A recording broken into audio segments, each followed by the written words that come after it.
Good morning, all.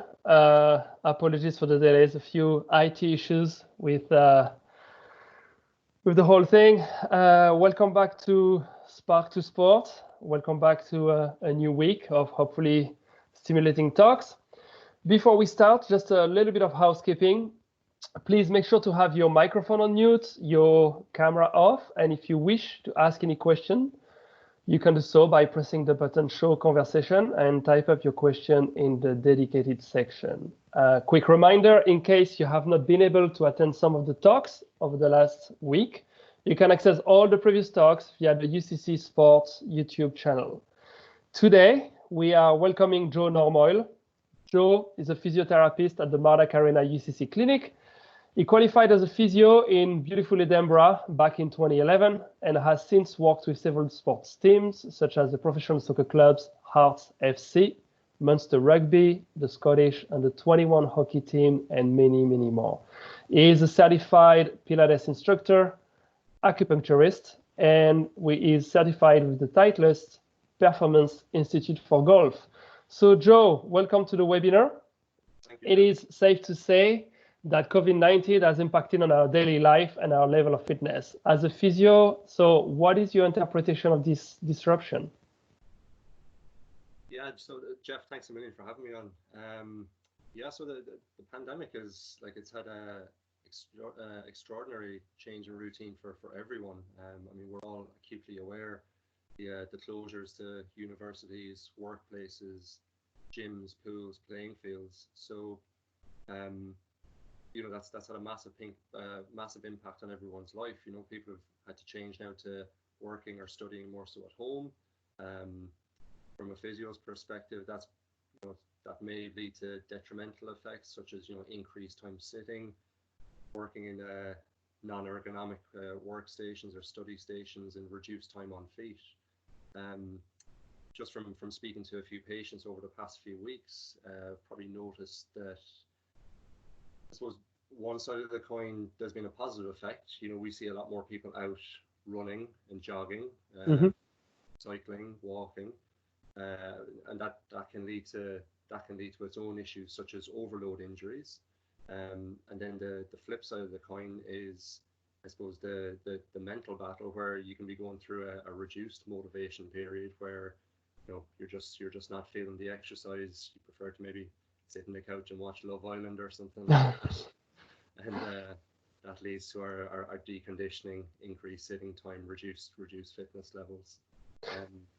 So there's both sides to it, and I suppose as physios we're here to try and advise as much as we can to deal with those. What is the impact on this kind of change of activity? I mean, you've seen that the Bundesliga, the German soccer league, started recently, and I believe they had, is it around 6 deep tissues injuries over the space of a couple of games, which is really, really big spike in injuries. So do you think people, if tomorrow, let's say, sporting activities were resuming, do you think people would be ready to compete again? No, I don't think so, Jeff, to be honest. And the reason for that, look, these are professional teams, professional players, but they had quite a short, I suppose, pre-season leading into last weekend's first round of games. So it doesn't surprise me that there's a spike in injuries.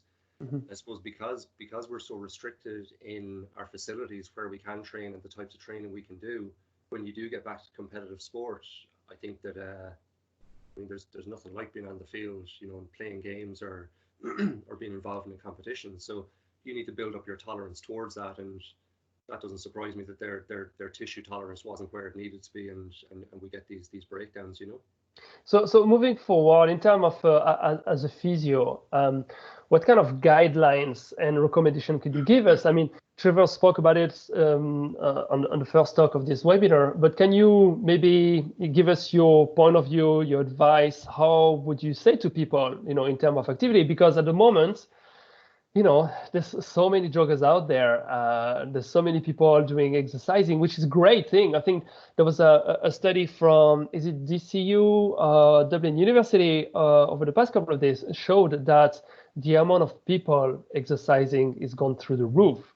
But as the third law of Newton told us, every reaction equal an opposite, every action equal an opposite reaction. So my question is twofold. What would you advise? What guidelines would you give to people? And what could potentially happen if you don't respect those guidelines? So I suppose the guidelines, the big guidelines out there, and Trevor probably touched on this as well, is that the World Health Organization, their recommendations for physical activity are 150 minutes per week of moderate intensity, or anything upwards of 75 minutes a week of vigorous intensity. And you can break that up into whatever kind of suits you best. So either 5 by 30 minutes or 3 by 50 minutes. And I suppose that's probably the more important thing for me. It's how you do the exercise that you need to tailor to what suits you. If you're a well-trained athlete, then realistically you can probably go into that vigorous activity, that 75 minutes, and manage it, maybe every consecutive day. If you're not, if you're starting from a deconditioned state, then that 150 minutes, maybe you might not start off at that. You might take a month to build up to that, and just gradually ease yourself into it. And I'll speak a little bit about maybe looking at the 10% rule and how we manage that as well.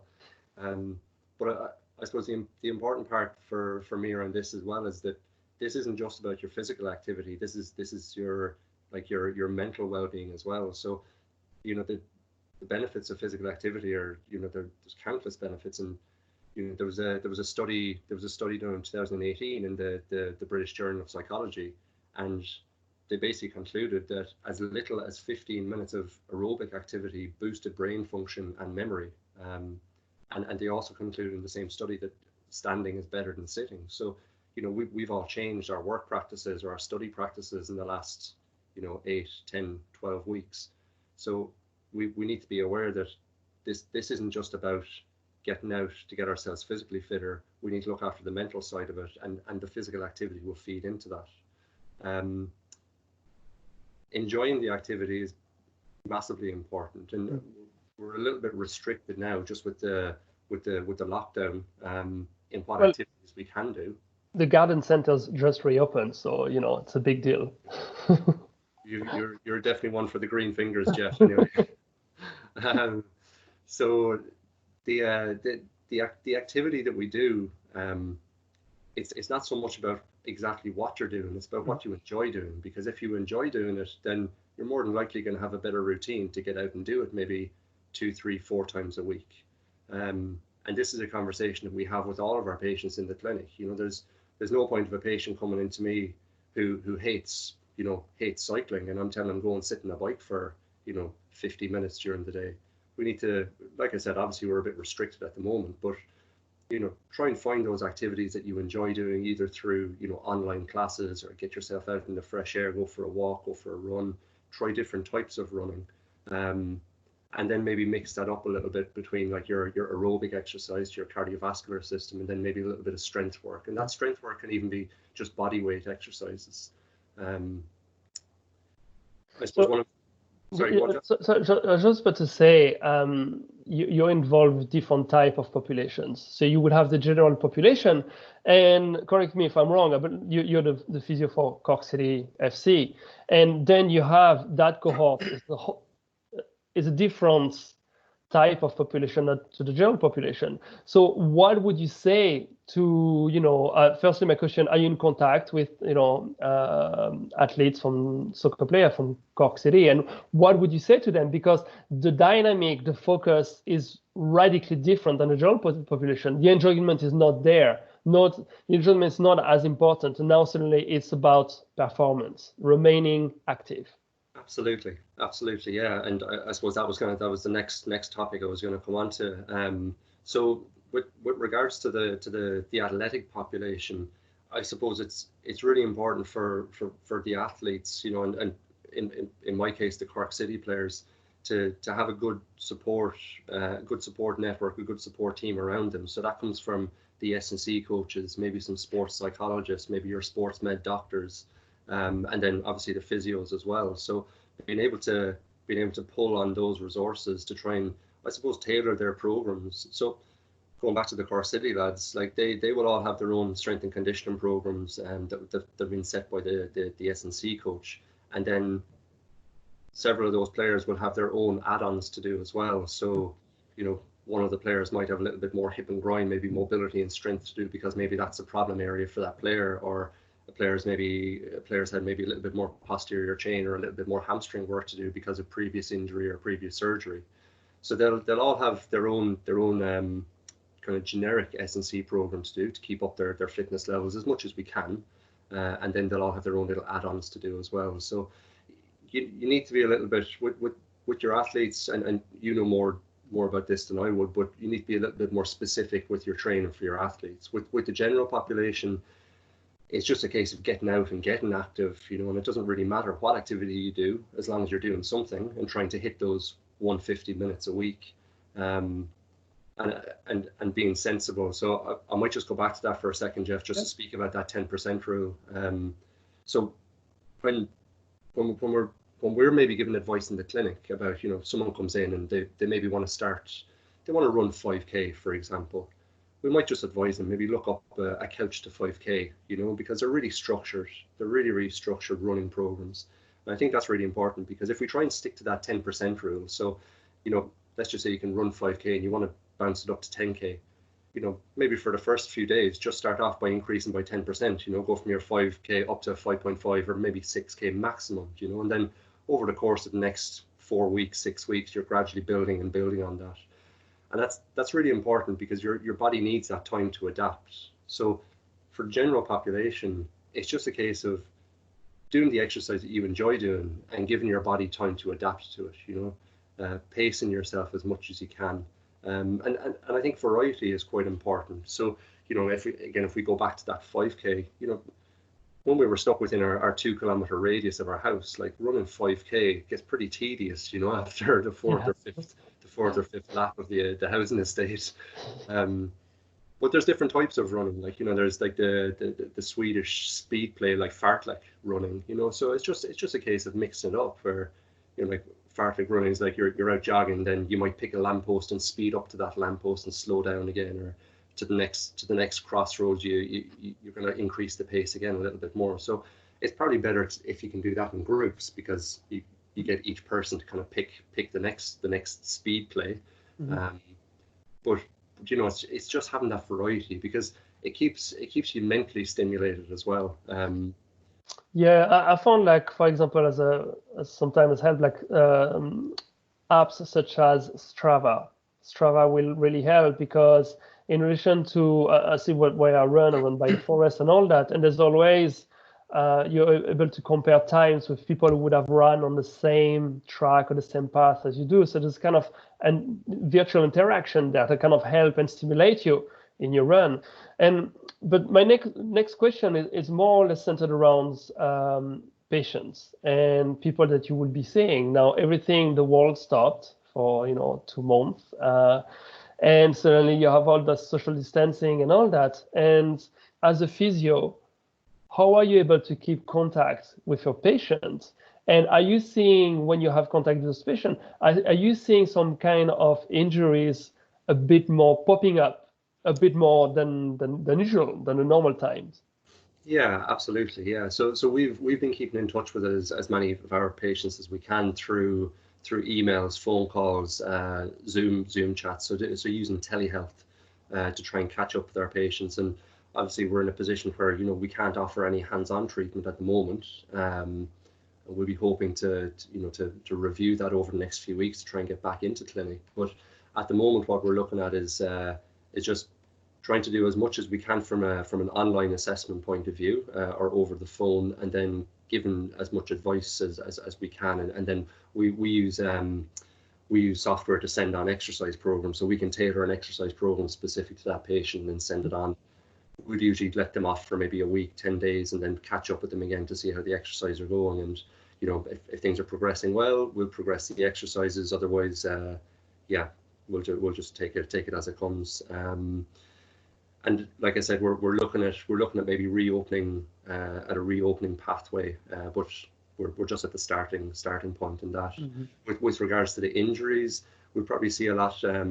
Well, it's kind of varied, I suppose. We're probably seeing a bit more of a higher volume of overuse injuries, like I said. So Achilles tendinopathies due to increased running, people getting too motivated and going out doing hill sprints and overloading their tendons. A bit more low back pain because people are, probably sitting at home for a little bit longer.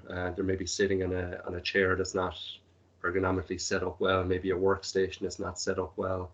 The odd tennis elbow here and there from people cooking too much. Everyone thinks they're Gordon Ramsay now, and chopping up the carrots, and they're getting tennis elbow out of that, or they're in the garden, they're ending up with a rotator cuff tendinopathy. So we're getting a mix of acute injuries, but probably less so acute now. Probably a little bit more of the overload type injuries.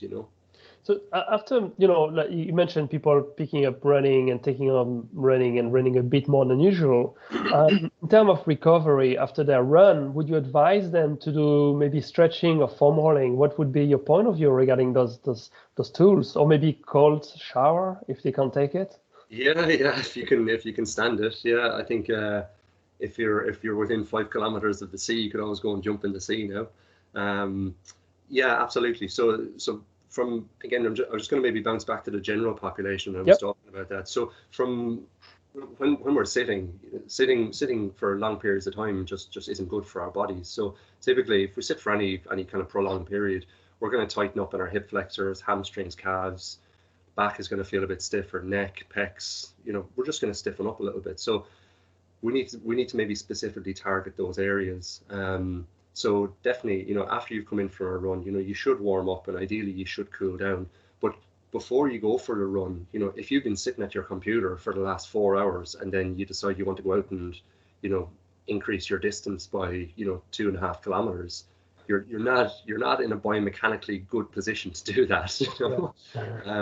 And there's also the mental aspect of it as well. Like you mentioned Strava earlier on. Like, I think Strava is fantastic. It's great for tracking what you're doing and for the motivation to push on. But it has those negative impacts as well. That if you're going to go out and try and beat your 5K time that you did maybe 2 or 3 days ago, but you've just spent the last 3 days in the computer stressing about getting a report done, you're mentally fatigued, and next thing you're not beating that time. Sometimes it can have those negative effects as well. So I suppose with Strava and with all those fitness trackers and fitness apps, it's the same with the sleep trackers. Like some people actually get more stressed out about their sleep when they're tracking their sleep. Yeah. So I think you need to take that data with a pinch of salt as well. Look, it is one of the issues of the data. I mean, you could let data drive your life, or you could let data empower your life. Yeah. And I think it's up to people perception and to decide how far do they want, that app to dictate the workout. And sometimes it's good to throw it a phone and just go for a run with nothing, no technology devices in your ear or anything like that. Absolutely. On a side note, I believe you're intending to start a PhD. Am I right? Yeah, looking into it anyway, Jeff. I seem to be looking into it for a long time, though. Firstly, why do you want to embark into such a crazy thing? And then, what kind of topic are you interested to research in? Well, I suppose I see a lot of cruciate ligament repairs in the clinic. So ACL rehab is kind of it's an interest area of mine. And because I worked with teams and in like professional teams, we would have seen a good bit of this as well. So ACLs, it's just an interest area, and I've kind of noticed a little bit of a gap in our research, in our recovery, our rehab protocols that I think probably should be looked into, just to see if we can maybe reduce the rate of recurrence. So someone injures their ACL. Either partial tear where they get it conservatively managed, or full tear where they have surgery. We rehab them, and then a certain percentage of them will re-injure either the same knee or the opposite knee. And I suppose it's looking at reducing that incidence of re-injury. Okay, and do you think that reoccurrence of injuries obviously is due to it's multi-layered? But is it because sometimes the athletes rush too much into too soon, too fast? I mean, ACL rehab is quite long and monotonous and at times boring. Those incidents of re-injury, is it due to the athletes skipping the stages, or is it due to another area that is totally overlooked? I think you're right in what you said, Jeff. Like it's multi-layered. There's so many different variables to it. And the surgeons do the best job that they can to repair that ACL. But there may be some variances in that. That maybe that graft, maybe your tissue type. So typically, if they repair your ACL, they're going to take part of your tendon, either from your hamstring tendon or from your patella tendon. Maybe your tissue type isn't suited to act as a new ACL. Maybe people rush back a little bit too early. Usually, I would try and day one when they come into the clinic, I'll lay it out for them that average times with this is 9 months, and we'll aim for that 9 months. If we get back sooner, happy days, that's a bonus. But typically 9 months would be 9 months plus, to be honest. Mm-hmm. That would be what we'd be looking at. I think again, there's a number of different factors. There's how the body moves, so your motor control. There's your strength. Do people go through plyometrics, so power training before they go back to sport? Are they getting back to sport-specific movements before they go back? And unfortunately, you can tick all these boxes, and you think you've done everything you can for the athlete, and that they're ready to go back, and they've maybe trained with the team for 6 weeks, and cardio wise they're up to scratch, like they're changing directions up to scratch, they're being phased back into matches. Sometimes they can just be really unlucky, and it can go again, Mm-hmm.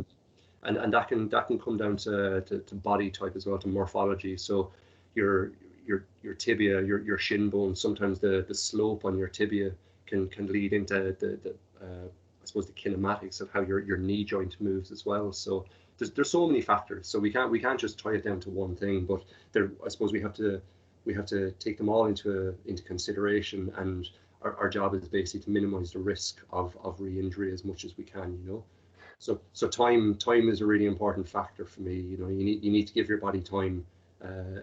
This is across all things. If you're starting out a couch to 5K, give your body time. If you're a professional athlete and you're coming back from an ACL or a shoulder op or whatever, give yourself time.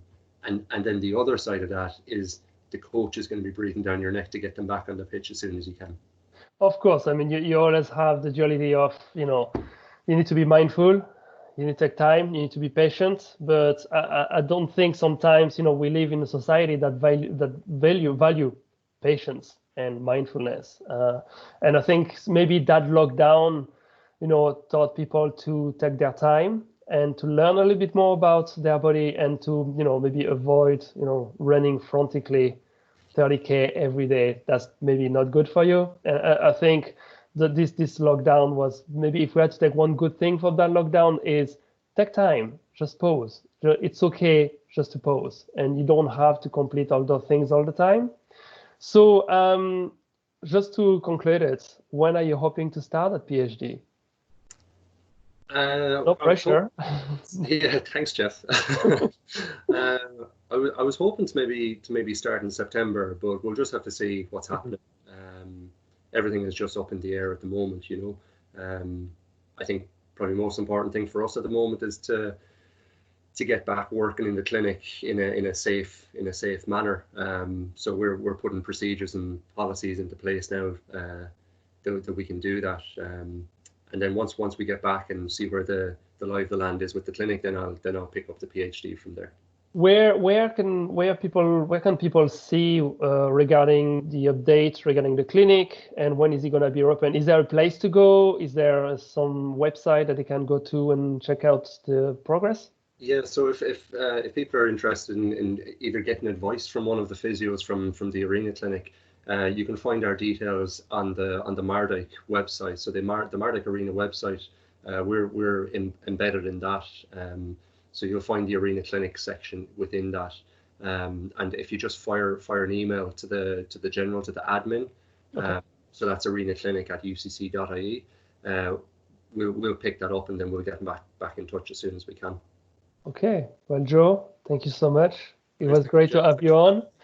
Hope you enjoyed it. To all of you guys, thank you. Thank you for joining us. There's another talk at 1 o'clock with Mary Fitzgerald and Paddy Carroll regarding being a student athlete and keep the mindset right in this time of lockdown.